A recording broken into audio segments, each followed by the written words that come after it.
تمام تعریفیں اللہ کے لیے ہیں، ہم اس کی حمد بجا لاتے ہیں، اس سے مدد مانگتے ہیں اور اس سے بخشش طلب کرتے ہیں۔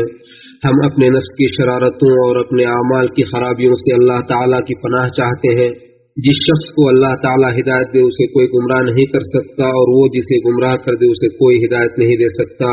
اور میں گواہی دیتا ہوں کہ اللہ کے سوا کوئی سچا معبود نہیں، وہ اکیلا ہے، اس کا کوئی شریک نہیں۔ اور میں گواہی دیتا ہوں کہ ہمارے سردار اور نبی محمد صلی اللہ علیہ وسلم اس کے بندے اور رسول ہیں۔ بہت زیادہ درود و سلام نازل ہو آپ پر اور آپ کے تمام آل و اصحاب پر۔ اے ایمان والو، اللہ سے ڈرو جسے اسے ڈرنے کا حق ہے، اور دیکھو مرتے دم تک مسلمان نہیں رہنا۔ اے لوگو، اللہ سے ڈرو جس نے تمہیں ایک نفس سے پیدا کیا اور پھر اس سے اس کی بیوی کو پیدا کیا، اور پھر ان دونوں سے بہت سارے مرد اور عورتوں کو زمین پر پھیلایا۔ اس اللہ سے ڈرو جس کا واسطہ دے کر تم ایک دوسرے سے مانگتے ہو، اور قطع رحمی سے بچو، یقیناً اللہ تعالیٰ تمہارے اوپر نگہبان ہے۔ اے ایمان والو، اللہ سے ڈرو اور دیکھو سیدھی سچی بات کیا کرو تو تمہارے اعمال درست ہو جائیں گے اور تمہارے گناہ بخش دیے جائیں گے، اور جو اللہ اور اس کے رسول کی اطاعت کرے گا تو اس نے بڑی کامیابی حاصل کر لی۔ حمد و صلات کے بعد یقیناً سب سے سچی بات اللہ تعالیٰ کا کلام ہے، اور سب سے بہتر طریقہ ہمارے نبی محمد صلی اللہ علیہ وسلم کا طریقہ ہے، اور سب سے بری بات دین کے اندر نئی بات ایجاد کرنا ہے، اور ہر بدعت گمراہی ہے، اور ہر گمراہی کا ٹھکانہ جہنم ہے۔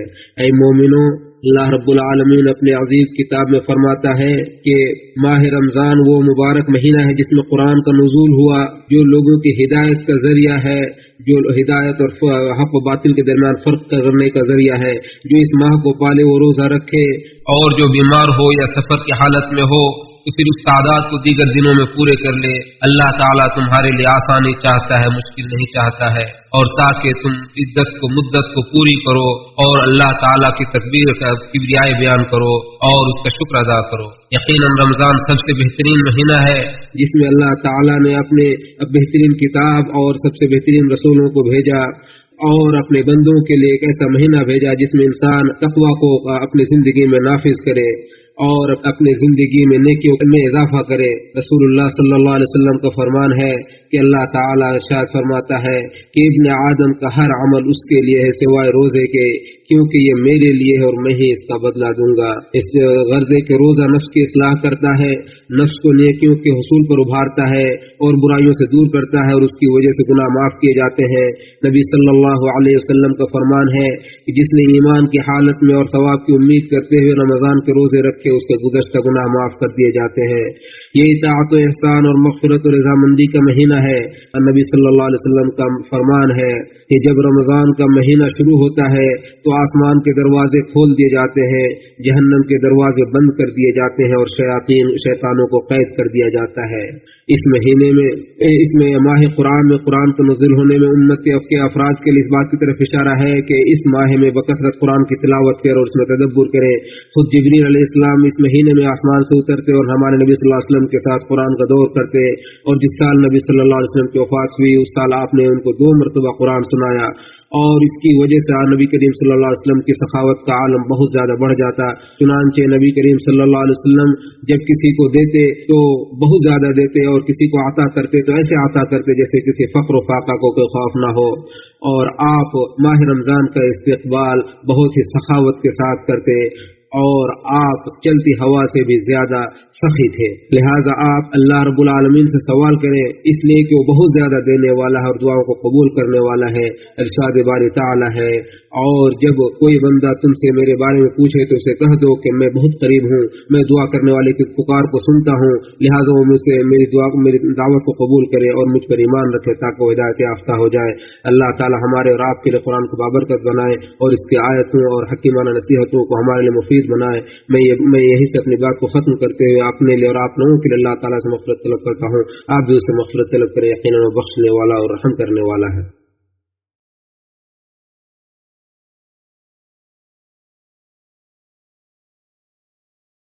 یقیناً تمام تعریفیں اللہ کے لیے ہیں، نہایت پاکیزہ اور بابرکت تعریف، جیسا کہ ہمارا رب چاہتا ہے اور اسے وہ پسند کرتا ہے۔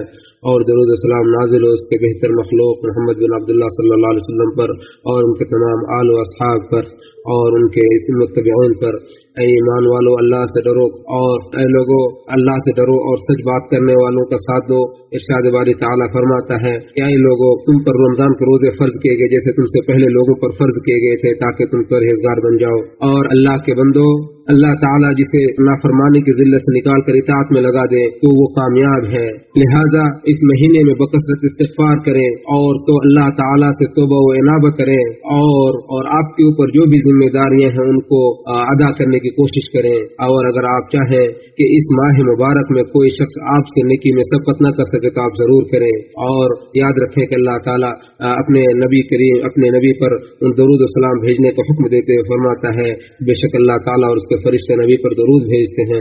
اے ایمان والو، تم بھی ان پر درود و سلام بھیجو۔ اے اللہ تو اپنے بندے اور رسول محمد ہمارے نبی محمد صلی اللہ علیہ وسلم پر درود و سلام نازل فرما۔ اے اللہ تو خلفائے راشدین جو ہدایت یافتہ ائمہ ہیں، ابو بکر و عمر و عثمان و علی سے راضی ہو جا، اور ان کے ساتھ ساتھ بقیہ تمام صحابہ کرام سے راضی ہو جا۔ اے اللہ تو اور اسی طرح ان قیامت تک ان کے نقش قدم کی پیروی کرنے والوں پر، اور اے اللہ تو اپنے عفو و کرم اور جود و سخا سے ہم سے بھی راضی ہو جائے اکرم الاکرمین۔ اے اللہ تو اسلام اور مسلمانوں کو غلبہ عطا فرما اور شرک اور مشرکین کو ذلیل و رسوا فرما۔ اے اللہ تو دین اور ملت کے دشمنوں کا تو خبر لے لے۔ اے اللہ تو اس ملک کو اور تمام اسلامی ممالک کو امن و امان اور خوشحالی کا گہوارہ بنا دے۔ اے اللہ تو ہمیں اپنے وطنوں میں امن و امان عطا فرما، ہماری اور ہمارے حکمرانوں کی اصلاح فرما، اور ایسے لوگوں کو مسلمانوں کو حکمران بنا جو تجھ سے ڈرے اور تیری رضامندی کی پیروی کرے۔ اے اللہ تو ہمارے حاکم وقت اور اپنے ولی عہد کو اپنے خیر کی توفیق عطا فرما۔ اے اللہ تو انہیں نیک اور صالح مشیر کار نصیب فرما۔ اے اللہ جو انہیں خیر کے کاموں پہ مدد کرے۔ اے اللہ تو ان کے ولی عہد کو اور ان کے بھائیوں اور ان کے مددگاروں کو اپنے خیر کے کاموں کی توفیق عطا فرما۔ اے اللہ تو ہمارے گناہوں کو بخش دے اور ہماری زیادتیوں کو معاف فرما، اور کافر قوم کے خلاف ہماری مدد فرما۔ اے اللہ اگر ہم بھول جائیں یا غلطی کریں تو ہمارے مواخذہ نہ فرما۔ اے اللہ تو ہم پر ایسا بوجھ نہ ڈال جو ہم سے پہلے لوگوں پر ڈالا۔ اے اللہ تو ہمیں پر ایسی بوجھ نہ ڈال جس پہ ہمیں طاقت نہ ہو، اور تو ہمارے معاف فرما، ہماری مغفرت فرما، ہم پر رحم فرما۔ یقیناً تو ہمارا مولا ہے اور تو ہمارا کافر قوم کے خلاف ہماری مدد فرما۔ اے اللہ ہدایت دینے کے بعد ہمارے دلوں کو ٹیڑھے نہ کر دے، اور اپنی طرف سے ہم پر رحم نازل فرما، رحم فرما، اور یقیناً تو بہت زیادہ عطا فرما۔ اے اللہ تو ماہ رمضان کو صحیح خیر و عافیت کے ساتھ ہم تک ہمیں پہنچنے کی توفیق عطا فرما۔ اے اللہ تو ہمیں خیر و عافیت کے ساتھ ماہ مبارک تک پہنچنے کی توفیق عطا فرما۔ اے اللہ تو اس ماہ مبارک کو ہمارے لیے خیر و عافیت کے ساتھ رکھ، اور ہمیں بھی وہاں تک صحیح سلامت پہنچنے کی توفیق عطا فرما۔ اے اللہ تو ہمارے گناہوں کو بخش دے، تمام گناہوں کو بخش دے، چھوٹے بڑے، اول و آخر، ظاہری و باطنی، تمام گناہوں کو بخش دے۔ اے اللہ تو ہمیں دنیا میں بھلائی عطا فرما اور آخرت میں بھلائی عطا فرما، اور تو ہمیں جہنم کے عذاب سے محفوظ فرما۔ اللہ کے بندو، بے شک اللہ تعالیٰ عدل و احسان اور قرابت داروں کو دینے کا حکم دیتا ہے، اور تمہیں فواحش و منکرات اور ظلم و زیادتی سے روکتا ہے۔ وہ تمہیں نصیحت کرتا ہے تاکہ تم نصیحت حاصل کرو، لہذا تم عظیم و جلیل اللہ کو یاد کرو، تمہیں یاد کرے گا۔ ان کی نعمتوں پر شکر گزاری کرو تو تمہیں مزید دے گا، اور اللہ کا ذکر بڑا ہے اور اللہ تعالیٰ جانتا ہے جو کچھ تم کرتے ہیں۔